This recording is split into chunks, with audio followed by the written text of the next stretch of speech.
안녕하세요. 멋진 아재입니다.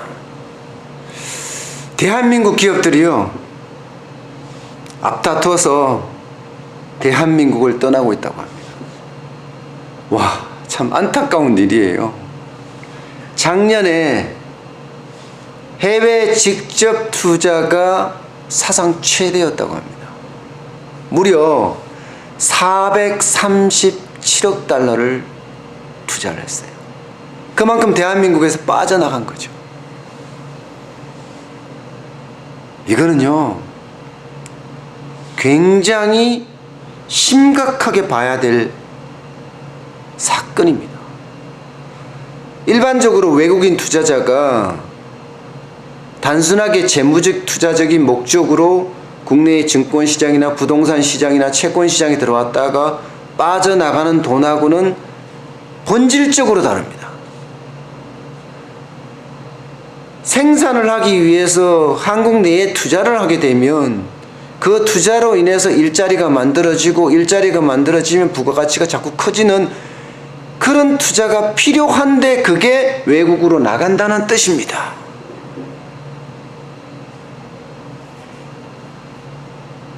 상황상 그럴 수밖에 없다고 생각은 해요. 지금 여러분들 다 알다시피 최저임금이 얼마나 올랐어요? 16.4%나 올랐잖아요. 게다가 뭐 정규직에 비정규직 근로시간이 16시간 단축됐죠. 대안도 없어요. 근로시간은 여러분도 잘 알잖아요. 거기에 법인세도 얼마나 인상했습니까? 이게 완전히 반기업적인 정책들이 막 쏟아지는 거예요. 쏟아지는 거예요. 공정이나 검찰은 계속 기업을 압박하고 있고요. 규제는 또 어때요? 규제 완화를 위한 입법은 계속 지연되고 있고, 무리하게 김영란법은 시행해서 기업의 판매를 위축시키고 있잖아요.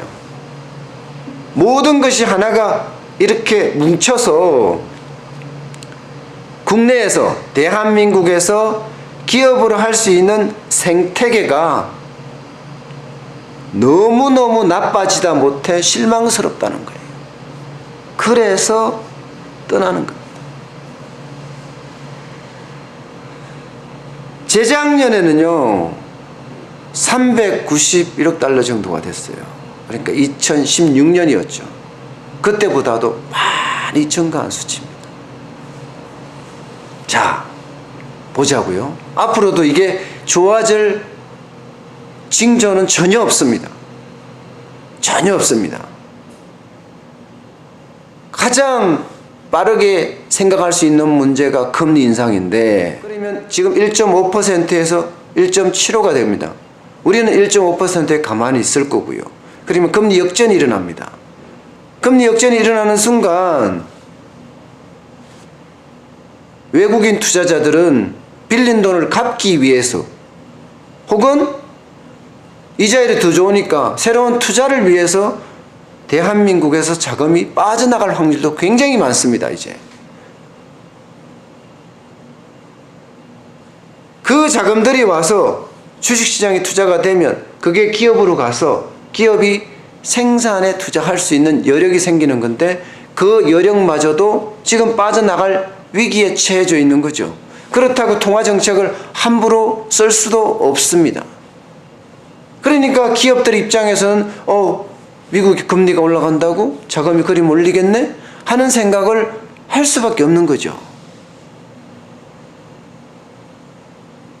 또 하나,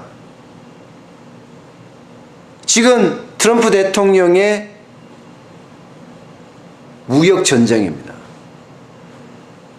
관세 폭탄이 좀 더 나가면서 이제는 제1차 세계 무역 전쟁이 일어났습니다. 무역전쟁이라는 것은 관세라는 메가톤급 폭탄으로 때리거든요. 그러면 다른 나라들도 똑같이 보복 관세를 때릴 거예요. 그러면 보복과 보복이 왔다 갔다 하면서 세계의 자유무역 질서는 깨집니다. 그 와중에 우리 기업들은 관세를 피하기 위해서 직접 투자를 하게 돼요. 아니면은 직격탄을 양쪽으로 다 맞는데요. 고래등에 고래 싸움에 새우등 터지듯이 말입니다. 이런 대내외적인 악조건이 기업을 한국에서, 대한민국에서 떠나가고 있다는 거예요. 그것도 대한민국 기업이.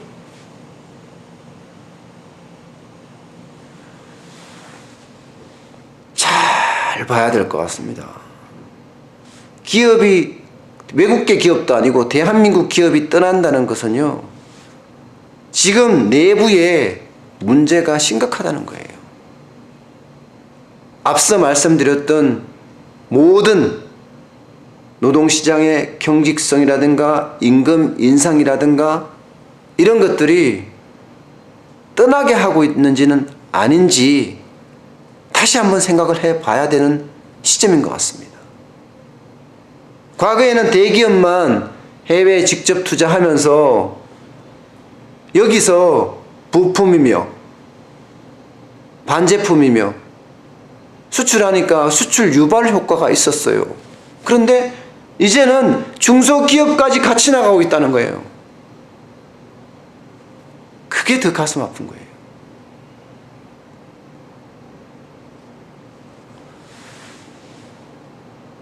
답답한 심정이 아마 기업을 하는 사람들에게는 다 있을 것 같아요.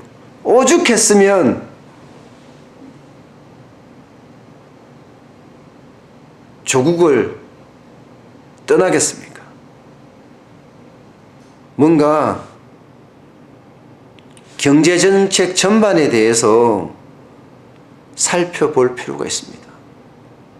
그래야만 기업도 떠나지 않습니다. 오늘 여기까지 하겠습니다. 고맙습니다.